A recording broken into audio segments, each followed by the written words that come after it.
what? Because it was like what everybody was saying. He had everything, you know. You had a job that everybody loves. And envy. You have you're traveling around the world. You would think it's the dream job, right? It is the dream job. So travel, go and Travel talk plus and food eat. at the same time. And eat. I get to eat for a living. Hey. They should just try me. I was saying in the chat, like I hadn't seen many of the episodes, but like he's just always Anthony Bourdain has just always been part of my like consciousness. Like he was just always there, you know? Yeah. It's like a part of, and as a foodie, like it's part of what makes you who you are. It's what gives you inspiration, and then suddenly like that. I just never thought of all the people like that day was so shocking. Ask him my When that reaction. news came out, Ask him my I couldn't reaction. believe it. I was like, nah. No. Because The news didn't make sense.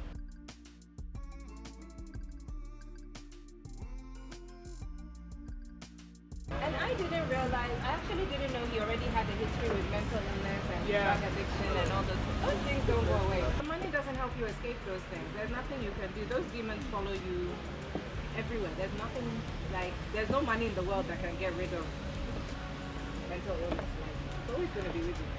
So what exactly is mental illness? I mean, there's a wide spectrum, but he suffered with depression as far as I understand. And then he had serious So you're drug being treated addiction. for it.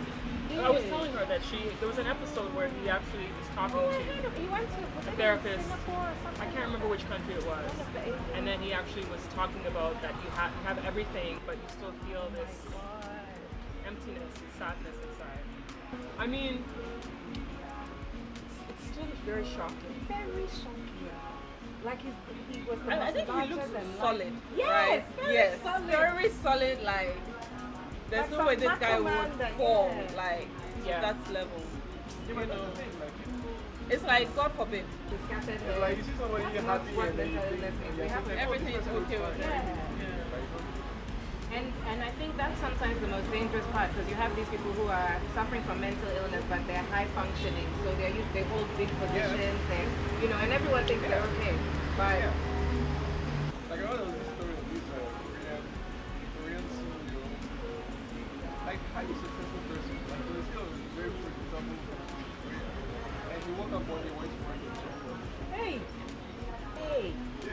So you even went to work. Yeah, like, he went to work and all that, and and then then he jumped something off. just, I always wonder what was the final thing. What was the final thing that took them over the edge? Like there has can to be a anything. I tipping think point. when it gets to Can the be point anything. where it's like, you're like, oh, I'm better off if I wasn't here. Because these people have families, they have people who they love very much, but in the end, the pain is more than the. Yeah. That's what's really really sad. And for people who've never suffered from it, they don't They understand. have no idea. You know, it's like how in our society we are not allowed to breathe. Hey, I'm telling you. You know, so a lot of things get bottled up. You know, when you try and express it, it's like you are being some way. You're You being know, difficult, like you're being too Like much. try and be strong. They'll be like, oh, be strong. Like as if saying be strong is enough. You don't do You that in know, other cultures. yeah, it's not enough. Yeah, It's true. I think I was listening to City FM. There was a psychiatrist, and she was the one who said, you know, we are not allowed to breathe. You know, even women. You know, so you see strong, successful women, you know, going through challenges and stuff. But you know, when she faces an issue, someone will be like, oh, but you're strong. You know, oh, but you're this. So maybe within her, she also trying, you know, bottle it up and not talk about it, and then becomes too much. You know, I think it becomes too much, and then we don't know how to handle it. There's no way to, and there's no outlet. There's no one to talk to about it. There's no one who understands. And some people feel like when they talk about it, like they'll get, you know, or judged, or you know, people will start gossiping about them because you can't even trust someone to keep, you know, what you are going through. You know, a secret. Look at the leak of the divorce papers of Tony Bourdain, for example. I mean, That was it's quite different, disgraceful. but it's like now it's like, how do you trust someone and not wake up pray and like see it on you, social media yeah, the your next stuff is day. all over social media, Yeah. especially when you're a high profile person. You know, yeah. like, you know, like, you go to a health professional and then they are already, you know, prejudging you. Like, there's Yes. there's like a bias in whatever it is that you're talking about. But, Yes. you know, it's like, yeah, so like, it doesn't even make you comfortable to want to talk about what's happening. Hi. Welcome, welcome.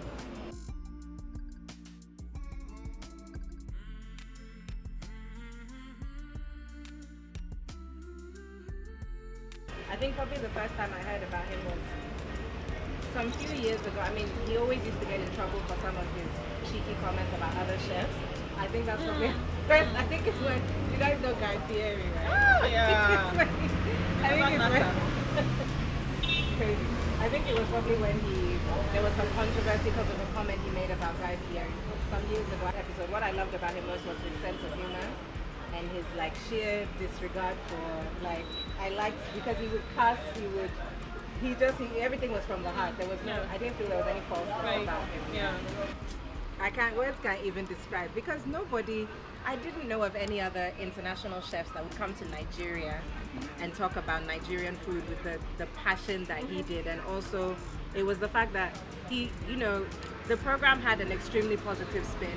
I don't know the last time someone said something positive about Lagos, but he did. He loved it. He had a great time there. You could tell he was having the time of his life. And he spoke about it with such hope. He said that Lagos has a very hopeful feel. I don't think I've ever heard anyone say that before.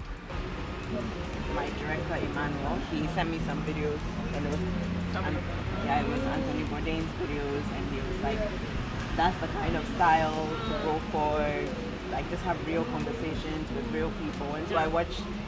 I guess I didn't really study them. I wouldn't say I studied them, but I watched a bunch of his different videos. I think one was somewhere in Asia, another was in New York, and I ended up watching the Dakar one as well. And since I'd lived in Dakar, it must have been cool to see. Yeah, like he did a good job of talking about it, capturing the city, even though like that wasn't the focus. The focus was the food.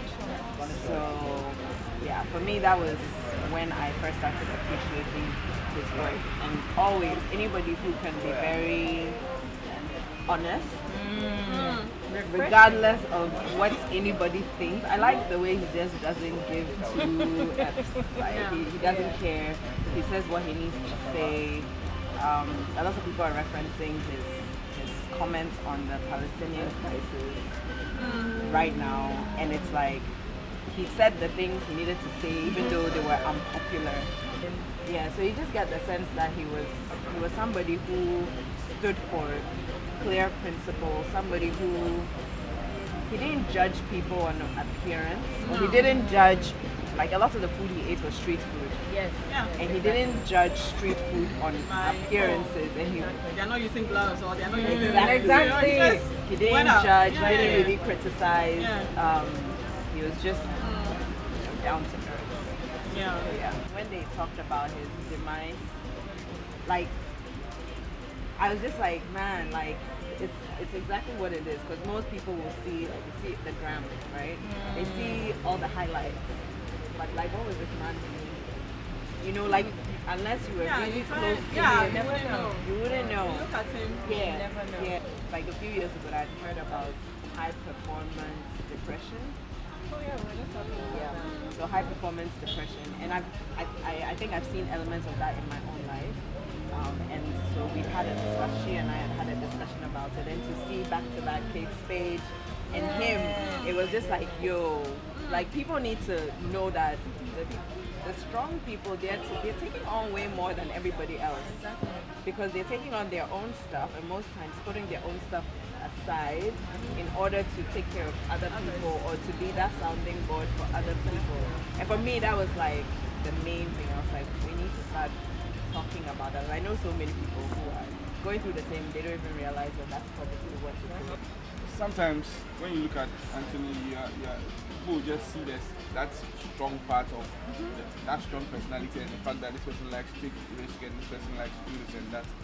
And people might even look at, some people might also look at the part where they feel he's maybe peddling conspiracy, so he's a conspiracy theorist or something. So people also look at that part, but the true personality or the true person will never come out. But again, does he want us to know that? I always enjoyed watching his programs. He always had a great personality and great wit and the way he delivered things. So I always felt this connection and this hope in seeing how he got his break in his 40s and now he's like this man. He's just like this bigger than ever persona, you know?